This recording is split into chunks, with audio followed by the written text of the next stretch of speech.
എല്ലാ വേലത്തരാമം കാണിച്ച് എന്തിനങ്ങനെ ചെയ്ത് അതിൻ്റെ കാല് മുട്ടിൻ്റെ അവിടെ മുതൽ കണ്ണും കാലും വരെ അടിച്ചത് ഈ കണക്കിന് അടുങ്ങി കിടന്നു.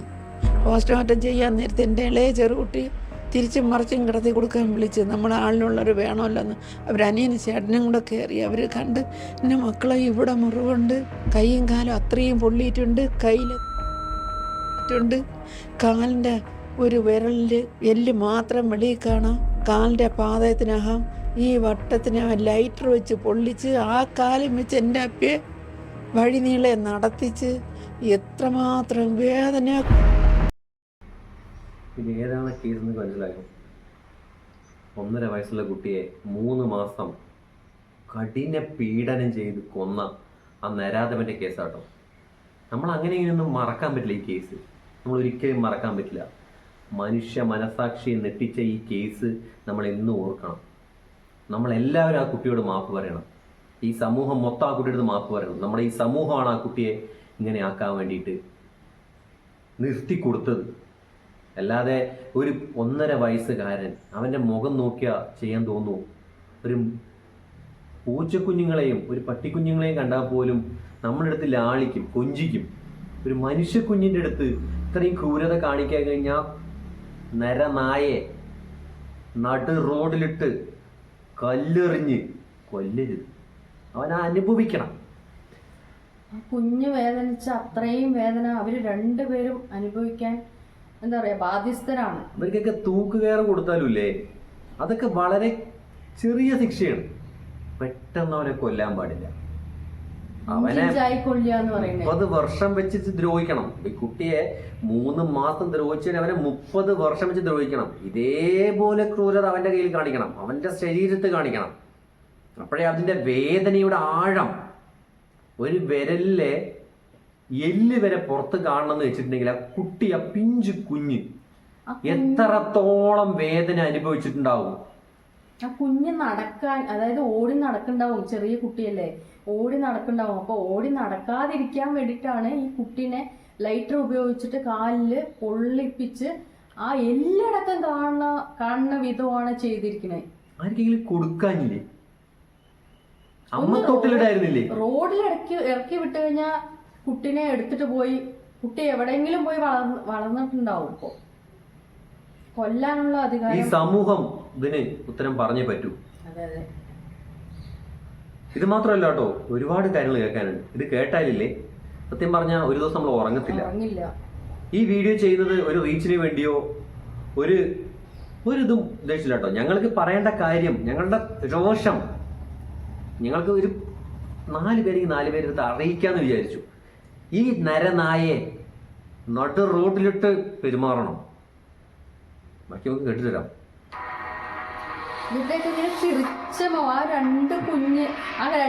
ഇവരുടെയൊക്കെ മുഖം കാണുമ്പോണ്ടല്ലോ, ഈ 2 കൈയും ഈ കുഞ്ഞ് പ്ലാസ്റ്റർ ഇട്ടിട്ട് ഒടിഞ്ഞിട്ട് ഇങ്ങനെ കെട്ടിയിട്ട് ഇങ്ങനെ നിൽക്കുമ്പോ വളരെ ദയനീയമായിട്ട് നോക്കിക്കൊണ്ടിരിക്കുന്നു. നൊന്ത് പ്രസവിച്ച ഒരു അമ്മമാർക്കും ചെയ്യാൻ പറ്റുന്ന ഒരു കാര്യമല്ല അവളുടെ മുഖത്ത് കാണുന്ന ചിരി. 2 കൈ ഒടിഞ്ഞിരിക്കുന്ന കുഞ്ഞിനെ എടുത്ത് ഒക്കത്ത് വെച്ചിട്ട് വീഡിയോയ്ക്ക് പോസ്റ്റ് ചെയ്യുകയും ചിരിക്കുകയും അവള് തമിഴ്നാട്ടില് അവളുടെ ആട്ടത്തിനും കൂത്തിനും പോകാൻ കഴിയുന്നുണ്ടെങ്കിൽ അവളെ അമ്മ എന്ന് വിളിക്കാൻ പറ്റില്ല. അവളെ വിളിക്കാൻ പറ്റുന്ന പേര് യൂട്യൂബിൽ ഈ വീഡിയോയിലൂടെ പറയാനും പറ്റില്ല. അതുകൊണ്ട് ഞാൻ തന്നെ ഉള്ളിൽ ഒതുക്കുകയാണ്. കുട്ടികളുടെ മേലെയുള്ള ഒരുപാട് പ്രശ്നങ്ങളാണ് ഇപ്പോൾ വന്നുകൊണ്ടിരിക്കുന്നത്. കുട്ടികളുടെ ഈ ജനിച്ച കുട്ടിനെ അടക്കം ചെയ്തൊരു കാര്യമുണ്ട്. അതും കൂടി ഞങ്ങൾ ഈ വീഡിയോയിൽ ഉൾപ്പെടുത്തിയിട്ടുണ്ട്. ഇവിടെ ഫുള്ളായിട്ട് നിങ്ങൾ കാണും. ഞങ്ങളുടെ കുറച്ച് രോഷമാണ് കേട്ടോ ഞങ്ങൾ പറയുന്നത്, വേറൊന്നുമല്ല. ബാക്കി ഇട്ടു തരാം. തന്റെ ജീവിതത്തിൽ അഖിലയുടെ കുഞ്ഞ് ബാധ്യതയാകുമെന്ന് കരുതിയാണ് 1.5 വയസ്സുകാരൻ അർഷിദിനെ കൊല്ലാൻ അഷ്കർ തീരുമാനിച്ചത്. 3 മാസത്തെ കൊടിയ പീഡനം ആ പിഞ്ചു കുഞ്ഞ് അനുഭവിച്ചു. അഖിലയുടെ സാന്നിധ്യത്തിലായിരുന്നു പലപ്പോഴും അർഷിദിനെ അയാൾ പീഡിപ്പിച്ചിരുന്നത്. കരച്ചിൽ പുറത്തു കേൾക്കാതിരിക്കാനായി വായിൽ തുണിതിരുകി ഉപദ്രവിച്ചു. 91 മുറിവുകളാണ് ഡോക്ടർ കുഞ്ഞിന്റെ ശരീരത്തിൽ കണ്ടെത്തിയത്. വാരിയിലിനും പൊട്ടലുണ്ട്. കുഞ്ഞിന്റെ കയ്യിലെ ഒടിവ് സൈക്കിളിൽ നിന്ന് വീണതിൽ സംഭവിച്ചതാണെന്ന് അഖിലയും അഷ്കറും പറഞ്ഞു വരുത്തി. ഈ സംഭവത്തിലും അഖിലയുടെ കുടുംബം ദുരൂഹത ആരോപിക്കുന്നു. 91 മുറിവും ഒറ്റയടിക്കുണ്ടായതല്ല. ഈ കൈ ഒടിഞ്ഞ സംഭവത്തിൽ തന്നെ പോയപ്പോ ഈ മുറിവുകൾ ആരും കണ്ടില്ലേ? ശരീരത്തിന് മുറിവുകൾ ആരും ശ്രദ്ധിച്ചില്ലേ? ഡോക്ടർമാരുടെയൊക്കെ കണ്ണ് എവിടെ പോയി? ഇവരൊക്കെ എന്താ പ്രതികരിക്കാത്തത്? ഇവരൊക്കെ എന്താ ചോദിക്കാത്തത്? ഒരു പിഞ്ചു കുഞ്ഞല്ലേ? ആ വീഡിയോക്ക് പോസ്റ്റ് ചെയ്യുമ്പോൾ നമുക്കറിയാം ആ കുട്ടിയുടെ മുഖം കാണുമ്പോൾ നിങ്ങൾ ആരെങ്കിലും എന്നെ രക്ഷിക്കുവോ എന്ന് അത് ആ മുഖത്തിന്റെ ഭാവത്തിൽ പറയുന്നത്. പക്ഷെ നമുക്ക് അന്ന് അറിഞ്ഞില്ല. എന്തൊക്കെ പറഞ്ഞാലും ഇവരെ വെറുതെ വിടാൻ പറ്റില്ല, മനസ്സിലായില്ലേ? പിന്നെ ഇവര് ബാധ്യതയാകും അത്ര കുട്ടി. 10-12 മക്കളുള്ളപ്പോ ബാധ്യതയായിട്ടില്ല ഒരു മക്കളും.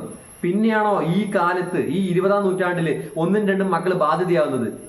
നിങ്ങൾക്ക് കുട്ടിനെ വേണ്ടാന്നുണ്ടെങ്കിൽ അമ്മ തൊട്ടിൽ ഏൽപ്പിക്കാം, അല്ലെങ്കിൽ എന്താ പറയാ ഇതുമായിട്ട് എവിടെങ്കിലും ഇറക്കി വിട്ട് ഓടി വരാനില്ല അവനിക്ക്. അല്ല ബൈക്കിലാണെങ്കിൽ കൊണ്ട് വിട്ടിട്ട് വരാനില്ല. അവന് ആ കുട്ടി ആവശ്യമുള്ളവരെ കൊണ്ട് നോക്കിക്കോളും. അങ്ങനെ ഇതിനേക്കാളും നല്ലത് വല്ല ഭിക്ഷാടനത്തിന് പോകുന്ന ആൾക്കാർ തട്ടിക്കൊണ്ടുപോയി ആൾക്ക് അത്ര ക്രൂരത ചെയ്യില്ല. കാരണം ഭിക്ഷാടനത്തിന് വേണ്ടി എന്തെങ്കിലുമൊക്കെ കയ്യോ കാലോ എടുക്കുന്നില്ലാതെ അവരിങ്ങനെ കൊല്ലില്ലായിരുന്നു. ഇത് അതൊക്കെ മേലെയാണ്.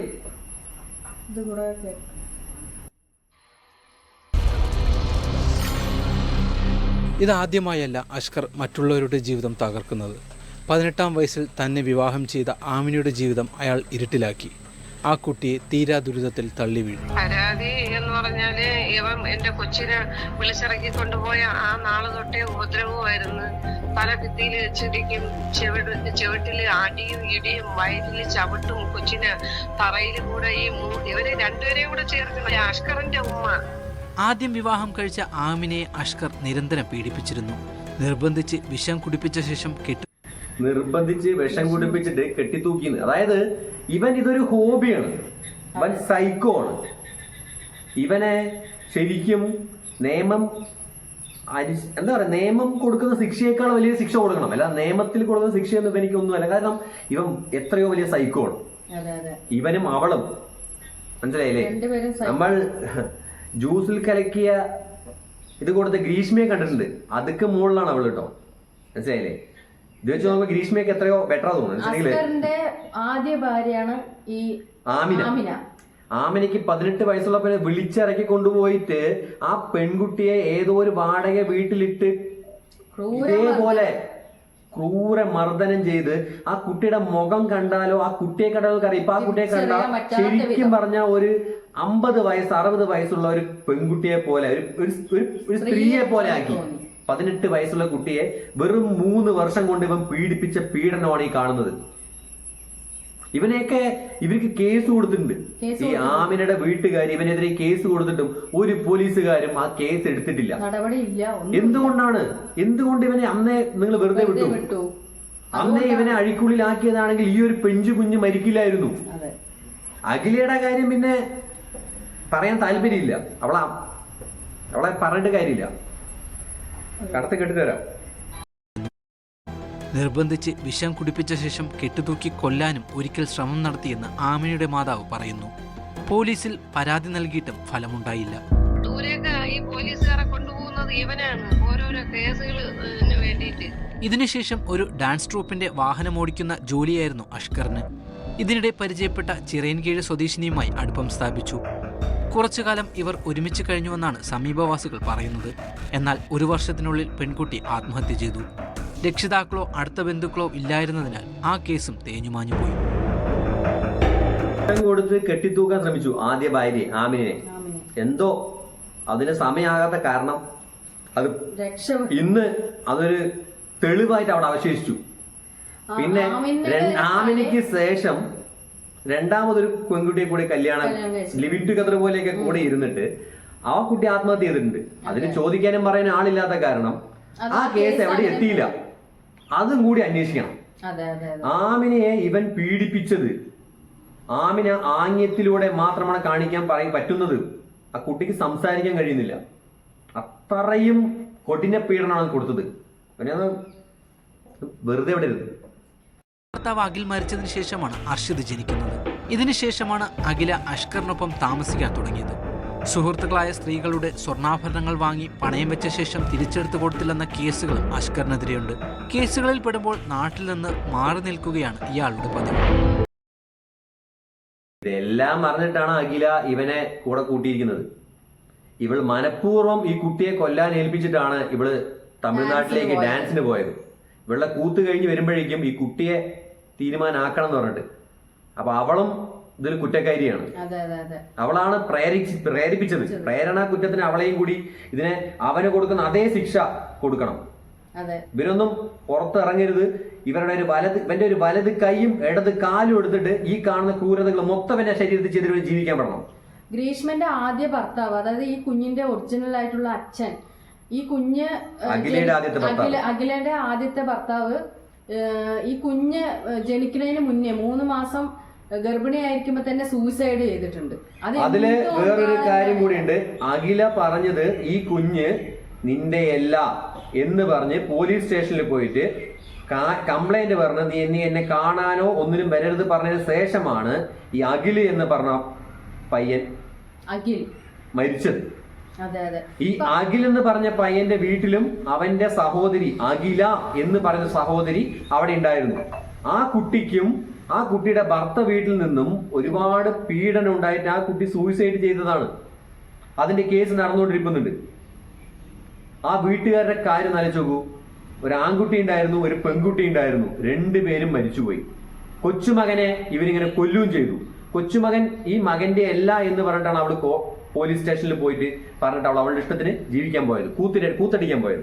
അപ്പൊ ഈ മരിച്ച അഖിലില്ല, ഈ അഖിലന്റെ ഭർത്താവ്, ആളുടെ അമ്മ പറയുന്ന കുറച്ച് ഈ മരിച്ചുപോയ കുട്ടിയുടെ അച്ഛമ്മ വേണ്ടെന്നും പറഞ്ഞ് കേസ് കൊടുത്തിട്ട് പോയതിന് ശേഷമേ അപ്പോൾ സ്റ്റേഷനിൽ അങ്ങോട്ടും ഇങ്ങോട്ടും ഒരു പ്രശ്നം ഉണ്ടാകരുതെന്ന് മോൻ്റോട് പറഞ്ഞിട്ട് പോയതുകൊണ്ട് നമ്മൾ ആ ഭാഗത്തോട്ടേ ചിന്തിച്ചില്ല.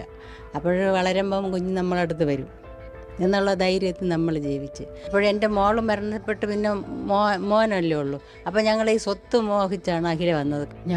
ഞങ്ങളെ സമ്മതിച്ചുമില്ല. ഇനി ഞങ്ങൾ പെടഞ്ഞാണ് ഞങ്ങളിതാ ഉയരെടുക്കാനുള്ളത്. ഇനി ഞങ്ങൾക്കുള്ളൊരു മോഹം, എൻ്റെ അപ്പീനെ അവൻ എന്തൊക്കെ ചെയ്ത അത് അവനെയും ചെയ്തിട്ടാണ് പോവാൻ ഞങ്ങളിരിക്കുന്നത്. നിയമത്തിന് ഞങ്ങൾക്ക് ഇനി വിശ്വാസമില്ല. അവൻ എന്നെങ്കിലും വെളിയിറങ്ങുള്ളൂവനും അതും ചെയ്തിട്ട് ഞാൻ മരിക്കും. ഞങ്ങൾക്ക് ഇനി ആരൊക്കെ കാണാതിരിക്കണം? അത് ഞങ്ങളുടെ ജീവിതത്തിലൊരു സന്തോഷമാണ്. കാര്യം എന്ന് വെച്ചാൽ അവൻ എൻ്റെ കൊച്ചിനെ സിഗരറ്റ് ഇട്ട് കുത്തി മുറിവ് ഏൽപ്പിച്ചതുപോലെ എൻ്റെ കൊച്ചിൻ്റെ രഹസ്യ ഭാഗങ്ങളൊക്കെ അവൻ എന്തൊക്കെ ചെയ്ത അതുപോലെ അവനെ ഞാൻ ചെയ്യും. ഞാൻ ആ ഇതിൽ തന്നെ ഇരിക്കുന്നത്.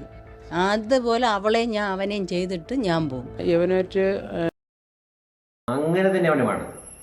അവന് കൊടുക്കാവുന്ന ഏറ്റവും വലിയ ശിക്ഷ ഈ അമ്മയുടെ കൈ കൊണ്ട് തന്നെ ആയിരിക്കണം. സ്വന്തം മകനെ കൊല്ലാനും മകനെ കൊല്ലാനും കാരണക്കാരനായവൻ ഇവൻ തന്നെയാണ്. മനസ്സിലായില്ലേ? അപ്പോ ഈ അമ്മയ്ക്ക് തന്നെയാണ് ശിക്ഷിക്കാനുള്ള എല്ലാ അർഹതയും. മനസ്സിലായില്ലേ? അതിനു വേണ്ട എല്ലാ വഴികളും അവിടുന്ന് നാട്ടുകാർ ഒഴുകി കൊടുക്കും. അത്രയ്ക്ക് പറയുള്ളൂ. പിന്നെ ഈ അഖിലന്റെ സ്വന്തം അമ്മ കുറച്ച് വാക്കുകൾ പറയുന്നുണ്ട്, അതുകൂടെ നമുക്ക് കേൾക്കാം. ഒരു മകളേ ഇല്ല. ഞാൻ മരിച്ചാൽ പോലും എന്നെ കാണാൻ വരണ്ട. എനിക്കിനി 2 ആമക്കൾ മാത്രമേ ഉള്ളൂ. സമൂഹത്തിൽ ഇനി ഒരു കുഞ്ഞുമക്കൾക്കും ഇതേപോലെ ഒരു അവസ്ഥ വരരുത്. അവൾക്ക് കൊല്ലണം. ആ താല്പര്യത്തിനാണ് അവനെ ഏൽപ്പിച്ചിട്ടുള്ളൂ ഡാൻസ് ഇടാൻ പോയത്. അവൾക്ക് ആ ഇഷ്ടമേ ഇല്ല. എങ്ങനെയെങ്കിലും ഒഴിവാക്കണം. ആരെങ്കിലും കൈ കൊടുക്കാത്തേ ഉള്ളൂ. ഒന്നും ചെയ്യണ്ട. റോഡിൽ കയറ്റി വിട്ടെങ്കിൽ അത് റോഡേ നടക്കണ ഇഷ്ടമാണ്. അത് റോഡിൽ നടന്നു പോകുമ്പോൾ ആരെങ്കിലും എടുത്തുകൊണ്ട് അതിനെ വളർത്തിയനായിരുന്നു. അവൻ ഒരുപാട് ദേഹോത്തരം ചെയ്ത് ഇവൻ കയ്യെ ഒടിച്ച്. ഇവൻ തന്നെയാണ് കൈ ഒടിച്ചത്. മനസ്സിലായില്ലേ? എന്താ പറയാ, നമുക്കൊന്നും ഇതൊരിക്കലും മറക്കരുത് കേട്ടോ. മനസ്സിലായില്ലേ? മലയാളികൾ ആരും മറക്കാൻ പാടില്ലാത്തൊരു കേസാണിത്. എന്താ വെച്ചിട്ടുണ്ടെങ്കിൽ വേറെ വല്ല കേസ് വരുമ്പോൾ അതിന്റെ പുറകിൽ പോകുന്ന ഒരുപാട് ആൾക്കാർ നമ്മൾ കണ്ടിട്ടുണ്ട്. എപ്പോഴും അങ്ങനെ ഉണ്ടാകുക. പക്ഷെ ഈ 1.5 വയസ്സുകാരനെ നമ്മൾ ആരും ഒരിക്കലും മറക്കാൻ നമ്മളെ കൊണ്ട് കഴിയില്ല. ഇത്രയും പീഡനങ്ങൾ സഹിച്ചിട്ടുണ്ട് നമുക്കൊക്കെ. കൊടിയ പീഡനം. ആ 1.5 വയസ്സുള്ള കുട്ടിക്ക്, കരയാൻ പോലും അറിയാത്ത കുട്ടിക്ക്, സംസാരിക്കാൻ പഠിച്ചിട്ടുണ്ടാവില്ല, അമ്മ അച്ഛന്ന് വിളിക്കാൻ മാത്രം അറിയുന്ന കുട്ടിയെ ഇത്രത്തോളം പീഡിപ്പിച്ചിട്ടുണ്ടെങ്കിൽ നമ്മൾ അവരെ ഒരിക്കലും മറക്കാൻ പാടില്ല. ഇവരെയൊക്കെ നമ്മുടെ മൺമുന്നിൽ വന്ന് നിന്നാൽ ഇപ്പോൾ ഈ ഡേ ബൈ ഡേ നമുക്ക് ഈ ഇതേപോലത്തെ കുറേ ഷോക്കിംഗ് ന്യൂസാണ് വന്നുകൊണ്ടിരിക്കുന്നത്. അതിലൊരു ന്യൂസാണ് ഈ ട്രിവാൻഡ്രത്ത് ഒരു പെൺകുട്ടി, 19 വയസ്സുള്ള ഒരു പെൺകുട്ടി. നമുക്കത് കണ്ടിട്ട് നിങ്ങൾ പറയുന്നതിനേക്കാളും നിങ്ങളത് കണ്ടിട്ട് ആ ന്യൂസ് ഒന്ന് കേട്ടിട്ട് നമുക്ക് പറയാട്ടോ. ശിശുവിനെ അമ്മ ജനലിലൂടെ വലിച്ചെറിഞ്ഞൊരു സംഭവത്തിലേക്കാണ് ഹരിപ്പാട് താലൂക്ക് ആശുപത്രിയിൽ ഇന്നലെ രാത്രിയാണ് ഈ സംഭവം ഉണ്ടാകുന്നത്. 19 വയസ്സുകാരിയായ അവിവാഹിതയാണ് ആശുപത്രി ശുചിമുറിയിൽ പ്രസവിച്ചത്. നവജാത ശിശുവിനെ വണ്ടാനം മെഡിക്കൽ കോളേജ് ന്യൂബോൺ ICUവിൽ പ്രവേശിപ്പിച്ചു. ഇന്നലെ രാത്രി വയറുവേദന എന്ന് പറഞ്ഞാണ് 19കാരി താലൂക്ക് ആശുപത്രിയിൽ ചികിത്സ തേടിയെത്തിയത്. നിരീക്ഷണത്തിലിരിക്കെ ശുചിമുറിയിൽ പ്രസവിച്ചു. തുടർന്ന് ജനലിലൂടെ കുഞ്ഞിനെ പുറത്തിടുകയായിരുന്നു. കുഞ്ഞിന്റെ കരച്ചിൽ കേട്ട് ആശുപത്രി ജീവനക്കാരെത്തി കുഞ്ഞിനെ രക്ഷപ്പെടുത്തിയെന്നാണ് വിവരം. ഒരു പീരിയഡ്സിന്റെ പെയിൻ എന്നുള്ള രീതിയിൽ ബാക്ക് പെയിൻ ആയിട്ടായിരുന്നു പേഷ്യന്റ് വന്നിട്ടുണ്ടായിരുന്നത്. 9 മണിയൊക്കെ ആയ സമയത്തായിരുന്നു വന്നിരുന്നത്. അപ്പം വന്നിരുന്ന സമയത്ത് തന്നെ ആൾക്ക് നല്ല വേദനയുണ്ട്, നടുവേദനയുണ്ട്, പെയിൻ കില്ലേഴ്സ് തരണമെന്ന് പറഞ്ഞ് തന്നെ വന്നത്. നമ്മൾ പെയിൻ കില്ലേഴ്സ് കൊടുത്തിട്ട് പേഷ്യന്റ് ഒബ്സർവേഷനിൽ വെച്ചിരിക്കുകയായിരുന്നു. 19 വയസ്സ് മാത്രം പ്രായമുള്ള ഈ കുട്ടി സ്വന്തമായി എന്താ പറയാ, പ്രസവത്തിനെ കുറിച്ച് എന്തെങ്കിലും ആ കുട്ടിക്ക് അറിയുന്നറിയില്ല കേട്ടോ. പ്രസവം എന്ന് പറയുന്ന പ്രോസസ്സൊക്കെ ഇത്ര വളരെ ലാഘവത്തോടെ കാണാൻ തുടങ്ങിയ ആൾക്കാർ. പ്രസവം എന്ന് പറയുന്നതും ഒരു അമ്മയാകുക എന്ന് പറയുന്നതൊക്കെ ഒരു പെണ്ണിന്റെ ജീവിതത്തിൽ ഉണ്ടാകുന്ന ഏറ്റവും മോസ്റ്റ് നല്ല ദിവസങ്ങളായിരിക്കണം. നമ്മൾ ഗർഭിണിയാണെന്ന് അറിഞ്ഞൊരു 1.5 മാസം ആകുമ്പോൾ തന്നെ ആദ്യത്തെ സ്കാൻ ചെയ്യണം. 3-ാം മാസത്തിൽ 2ാം സ്കാൻ ചെയ്യണം. 5-ാം മാസത്തിൽ മെയിൻ സ്കാനിങ് ഉണ്ട്. അങ്ങനെ ഓരോ പ്രോസസ്സ് കഴിഞ്ഞിട്ടാണ് ഈ പ്രസവം എന്നതിലേക്ക് എത്തുന്നത്. ഇതിനിടയ്ക്ക് ഒരുപാട് ടാബ്ലറ്റുകൾ കഴിക്കേണ്ടി വരും, ഫ്രൂട്ട്സ് കഴിക്കേണ്ടി വരും, അങ്ങനെയുള്ള പോഷകാഹാരങ്ങൾ കഴിക്കേണ്ടി വരും. ഇതൊന്നും ഇല്ലാതെ 19 വയസ്സുള്ള കുട്ടി എനിക്ക് പീരിയഡ്സിന്റെ പെയിൻ ആണെന്നും പറഞ്ഞ് ഹോസ്പിറ്റലിൽ പോയി അവൾ ധൈര്യത്തോടെ പ്രസവിക്കണമെന്നുണ്ടെങ്കിൽ ഇവൾക്ക് ആരാ ഈ ധൈര്യം കൊടുത്തത്? ഇവളുടെ പിന്നിൽ ഒന്നില്ലെങ്കിൽ ആരെങ്കിലും ഉണ്ടാവണം, ഇത് പറഞ്ഞു കൊടുക്കാനുള്ള ആളുണ്ടാവണം. ഇതെന്താ സംഭവിച്ചെന്ന് കറക്റ്റായിട്ടുള്ള ന്യൂസ്, ഈ ന്യൂസിന്റെ ഇടയിലുള്ള വന്ന കാരണം ഈ ന്യൂസ് എല്ലാവർക്കും എത്തിയോ എന്നുള്ളത് അറിയില്ല. അതുകൊണ്ടാണ് ഞങ്ങൾ ഈ ന്യൂസ് കൂടെ എടുത്തിടാനുള്ള കാരണം. അതെ, ഈ പെയിൻ കില്ലർ വേണമെന്ന് പറഞ്ഞിട്ട് വരികയും ചെയ്തു. പിന്നെ ഹോസ്പിറ്റലിനകത്ത് ബാത്റൂമിൽ പോയി പ്രസവിക്കുകയും ചെയ്തു. കുഞ്ഞിനെ എടുത്ത് ജനാലിൽ കൂടെ പുറത്തെറിയുകയും ചെയ്തു. ആ കുഞ്ഞിനെ ഒരു പോറൽ പോലും, ആ കുഞ്ഞിന്റെ ഭാഗ്യം, ആ കുഞ്ഞിന്റെ ഒരു ഭാഗ്യം, ആ കുഞ്ഞ് ഈ ലോകത്തിലേക്ക് വരണം എന്ന് ആരോ പണ്ട് എന്താ പറയാ ആരോ ചെയ്ത പുണ്യം കൊണ്ട് ആ കുട്ടി ഒന്നും പറ്റാതെ വേസ്റ്റ് ഒക്കെ ഇടുന്ന ഏതോ ഭാഗത്തേക്ക് പോയി വീണു. ആ ഹോസ്പിറ്റലിന്റെ ബാക്ക് സൈഡിൽ പോയി നോക്കിയപ്പോൾ കുട്ടിയെ കിട്ടി. എന്നിട്ട് ICUവിലേക്ക് മാറ്റി. കുട്ടിക്ക് യാതൊരു കുഴപ്പമില്ല. പക്ഷെ ഈ 19കാരി അപ്പോഴും പറഞ്ഞത് നീ പ്രസവിച്ചോ എന്ന് ചോദിക്കുമ്പോ ഇല്ല, ആ ഒരു ഇല്ല എന്നുള്ളൊരു മട്ടിലാണ് ആള് പറഞ്ഞത്. ഒരു ഡെലിവറി തന്നെ നടന്നിരിക്കുകയാണ് ഈ ബാത്റൂമിനകത്ത്. വിശ്വസിക്കാൻ പറ്റണില്ല.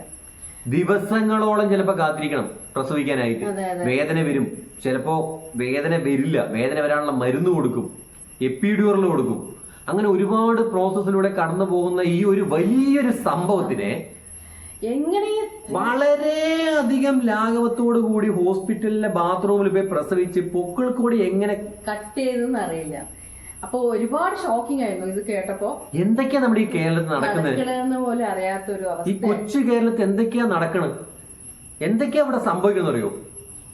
നമ്മളൊക്കെ ഇതിലേക്ക് എന്താ പറയാ, ഇതിലേക്ക് നിയമത്തിൽ വല്ല പഴുതുണ്ടെങ്കിൽ ഇതിനൊക്കെ സത്യം പറഞ്ഞ ഇതിന് എന്താ പറയാ കാരണക്കാരനായ ആൾ ആരാണോ അവനെ അടക്കം ഇതിന് കൊടുക്കണം. ആ കുട്ടി പ്രസവിക്കാൻ കാരണക്കാരനായ ആൾ ആരാണോ അവൻ പ്രേരിപ്പിച്ചിട്ടായിരിക്കും കുട്ടി ചെയ്തത്. അല്ലാതെ സ്വന്തം ഇഷ്ടപ്രകാരം ഈ കുട്ടി ചെയ്യില്ലല്ലോ. സ്വന്തമായിട്ട് ഗർഭം ധരിക്കാനും പറ്റില്ലല്ലോ, ഒരാളെന്തായാലും ആണല്ലോ. ഈ 9 മാസം ഹൈഡ് ചെയ്ത് വെച്ചിട്ടാണ് ഈ കുട്ടി ഡെലിവറി നടത്തിയിരിക്കുന്നത് സ്വയം. പിന്നെ അടുത്തൊരു നമുക്ക് ഈ ഇടയിലുള്ള ഒരു ന്യൂസ് ആയിരുന്നു. ഇതും ഞങ്ങൾക്ക് സത്യം പറഞ്ഞ ഒരു എന്താ പറയാ കേട്ടപ്പോൾ നെട്ടിക്കുന്ന ന്യൂസായിട്ട് തോന്നിയതാണ് ഞങ്ങൾ പറഞ്ഞു കേട്ടോ. അടുത്തൊരു നെട്ടലും കൂടി ഉണ്ട്, അതും കൂടി നമുക്ക് കണ്ടിട്ട് വരാം. മലപ്പുറം കൊണ്ടോട്ടി വലിയ പറമ്പിൽ നടുറോട്ടിൽ കൊച്ചു കുഞ്ഞ്. എതിർദിശയിലെത്തിയ ബസ് ജീവനക്കാരാണ് കുഞ്ഞിനെ കണ്ടത്.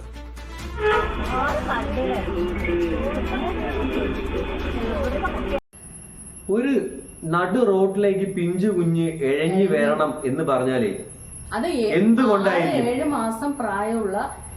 മാസം പ്രായമുള്ള കുഞ്ഞ് എഴഞ്ഞ് റോഡിനപ്പുറത്തേക്ക്, അതായത് സെന്ററിലേക്ക് എത്താനായിട്ട് പോവാണ്. ശ്രദ്ധക്കുറവ് കൊണ്ട് തന്നെയല്ലേ, ശ്രദ്ധയില്ലാത്തത് കൊണ്ട് തന്നെയാണല്ലോ സംഭവിച്ചിരിക്കുന്നത്. ആരാ ശ്രദ്ധിക്കേണ്ടത്? പേരൻസ് ആരും, ഒരാളും ഇല്ലാതെ ഈ കുഞ്ഞിങ്ങനെ എഴഞ്ഞു പോവാന്ന് പറയുമ്പോ അത് എത്ര സമയമായി എന്നറിയില്ല കുട്ടി വന്നിട്ട്. ഭാഗ്യത്തിന് അതുവഴി വേറെ വണ്ടികളോ ഒന്നും, ബോധമില്ലാത്ത ആൾക്കാരൊന്നും ആ വഴി വന്നില്ല. അതുകൊണ്ട് ആ കുട്ടിയുടെ ജീവൻ നഷ്ടപ്പെട്ടില്ല. അല്ലെങ്കിൽ നമ്മൾക്കൊരു ന്യൂസ് ഏതോ ഒരു കുട്ടി റോഡിൽ നിന്ന് ഇറങ്ങി മരിച്ചുപോയി, അല്ലെങ്കിൽ ആ കുട്ടിയെ ആരോ എടുത്തിട്ട് പോയി. അയാളെ പറയാ, ഇവരെന്താ പറയാ, വീട്ടുമുറ്റത്ത് കളിക്കാൻ വിട്ട കുട്ടിയെ കാണാനില്ല. വീട്ടുമുറ്റത്ത് കളിക്കാൻ വിടുന്ന കുട്ടിയെ ശ്രദ്ധിക്കേണ്ട കടമ ആർക്കാണ്? അത് പാരന്റ്സിന്. നമ്മളൊക്കെ സത്യം പറഞ്ഞല്ലേ വീടിന്റെ വാതിലെ തുറക്കാറില്ല, ഗേറ്റ് തുറക്കാറില്ല. എത്രയോ പേര് എൻ്റെ കംപ്ലൈന്റ് പറയും, നിന്റെ വീട്ടിലെ ആൾക്കാരുണ്ടോ, നിങ്ങൾ അതിൻ്റെ ഉള്ളിൽ തന്നെ ഇരിക്കുന്നുണ്ടോ എന്ന് വെച്ചിട്ടുണ്ടെങ്കിൽ നമ്മളൊക്കെ വലുത് നമ്മുടെ കുട്ടിയാണ്. ഞങ്ങളുടെ കുട്ടി റൂമിൽ കിടന്നുറങ്ങുമ്പോൾ അവളെ ഉറങ്ങി എണീക്കുന്നുണ്ടോ, അവള് വീഴുന്നുണ്ടോ, അവൾ എന്താ ചെയ്യുന്ന നോക്കാൻ വേണ്ടിയിട്ട് ക്യാമറ സെറ്റ് ചെയ്തിരിക്കുകയാണ് റൂമിൽ. നമ്മൾ പുറത്തുനിന്ന് ജോലി ചെയ്യുകയാണെങ്കിൽ അടക്കം ആ ക്യാമറ ഫുൾ വാച്ച് ചെയ്തിട്ട് ഞങ്ങൾ ജോലി ചെയ്യുക. ഞങ്ങൾ പുറത്തേക്ക് എവിടെയെങ്കിലും പോകണമെങ്കിൽ ഹാളിലൊരു ക്യാമറ ഉണ്ട്, ഹോളിലെ ക്യാമറ ഓൺ ആക്കി വെച്ചിട്ട് ഞങ്ങൾ പോവാ. എന്താ വെച്ചാൽ 2 മക്കളും കൂടിയിട്ട് എന്തെങ്കിലുമൊക്കെ ചെയ്യുകയായിരിക്കും. ചിലപ്പോൾ മൂത്ത ആള് 10th കഴിഞ്ഞിട്ടുള്ളൂ, അവൾക്ക് അത്ര വലിയ കാര്യഗൗരവമൊന്നും ഇല്ല, നമ്മൾ അവളെ കുറ്റം പറയാൻ പറ്റില്ല. അതുകൊണ്ട് ഞങ്ങൾ എപ്പോഴും ആ ക്യാമറ വാച്ച് ചെയ്യും. അപ്പോ എന്താ പറയാ, വളരെയധികം ഷോക്കഡ് ആയിട്ടുള്ള ഒരുപാട് വീഡിയോസ് കണ്ടപ്പോൾ, ഒരുപാട് ന്യൂസുകൾ കേട്ടപ്പോൾ നിങ്ങളിത് പ്രതികരിക്കണം എന്ന് കരുതി, അതുകൊണ്ട് മാത്രം ഞങ്ങൾ ഇതൊക്കെ പറഞ്ഞാണ്. അപ്പൊ എന്തായാലും തീർച്ചയായും എല്ലാവരും പാരന്റ്സും മക്കളെ പൊന്നുപോലെ നോക്കുക. അഥവാ നിങ്ങൾക്ക് വേണ്ടെങ്കിൽ വല്ല അമ്മത്തൊട്ടില്ലോ അല്ലെങ്കിൽ കുഞ്ഞുങ്ങളില്ലാത്ത ഒരുപാട് ആൾക്കാരുണ്ട്, നിയമപരമായിട്ട് നിങ്ങൾ അവർക്ക് കൈമാറൂ, അവർ പൊന്നുപോലെ നോക്കും. നിങ്ങൾ ഇപ്പോൾ ചിന്തിച്ച് കൂട്ടുന്ന ചില കാര്യങ്ങളില്ലേ, കുറെ കാലം കഴിഞ്ഞിട്ട് ആലോചിക്കുമ്പോൾ ചിലപ്പോൾ അത് തെറ്റാണെന്ന് കരുതും, നമുക്ക് തിരുത്താൻ കഴിയില്ല. ഇന്ന് ആ കുഞ്ഞ് ജീവനോട് ഉണ്ടാകുകയാണെങ്കിൽ അവർക്ക് വേണമെങ്കിൽ ഒരു 10 വർഷം 15 വർഷം കഴിഞ്ഞിട്ട് എൻ്റെ മകനായിരുന്നു, എൻ്റെ ഒരു അറിവില്ലായ്മ മൂലം ഞാൻ നിങ്ങൾക്ക് തന്നതാണ്, ഞാൻ ഒരു നോക്ക് കണ്ടോട്ടെ എന്ന് പറഞ്ഞാൽ ആരും വേണ്ടാന്നൊന്നും പറയില്ല. അതിനെ കൊന്ന് തിന്നിട്ട് പിന്നെ ആലോചിച്ചിട്ട് ഇതുപോലെ കോടതി കേസ് ആൾക്കാരുടെ മുന്നിൽ വെറും ഒരു പുഴുവായിട്ട് ജീവിച്ചിരുന്നിട്ട് യാതൊരു കാര്യമില്ല. അപ്പോ ഇത്രയൊക്കെയാണ് ഞങ്ങൾക്ക് പറയാനുള്ളത്. ഇതാരെങ്കിലും വേദനിപ്പിച്ചിട്ടുണ്ടെങ്കിൽ തീർച്ചയായിട്ടും ക്ഷമ ചോദിക്കുന്നു. ആരാളും വേദനിപ്പിക്കാൻ വേണ്ടി പറഞ്ഞതല്ല, പക്ഷെ ഞങ്ങളുടെ മനസ്സിലെ വേദന ഞങ്ങൾ നിങ്ങളോട് പറഞ്ഞാണ്. ഓക്കെ, ഇത്രയൊക്കെ പറയാനുള്ളൂ. നമുക്ക് മറ്റൊരു വീഡിയോയുമായിട്ട് കാണാം. പക്ഷെ ഇതുപോലത്തെ വീഡിയോ ചെയ്യേണ്ട ഒരു അവസ്ഥ ആർക്കും വരുത്താതിരിക്കട്ടെ ദൈവമേ. അപ്പോൾ ബൈ.